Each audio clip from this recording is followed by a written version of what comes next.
Details of a closed-door meeting President Uhuru Kenyatta had with Luo Nyanza leaders at the Kisumu State Lodge on Thursday night show a people who are out to forge a common political path with their central Kenya counterparts.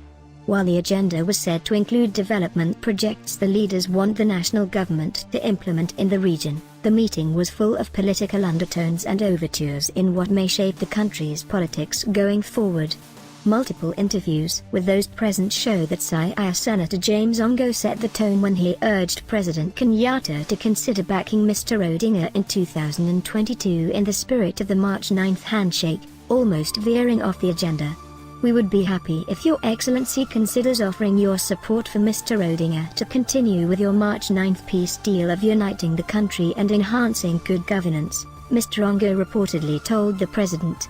He said the head of state should demonstrate political goodwill by passing the baton to the ODM leader. Others weighed in. Besides the compensation to victims of the post-election violence of 2007-08 from the region, other priority areas the leaders asked President Kenyatta to address include reviving the ailing sugar industry, the revamping of the lake economy and the eradication of the hyacinth weed, which is choking Lake Victoria, as well as the improvement of the road network in the region. Speakers at the meeting argued that victims of the pole violence from the region were left out when their counterparts from other parts of the country were compensated by the government. The leaders also impressed upon the Mr. Kenyatta to have the standard gauge railway run from Naivasha to Kisumu to open up the region to economic opportunities. There had been reports that some Rift Valley politicians are keen to have the railway line diverted to Eldoret town onwards to Malava border post, bypassing Kisumu.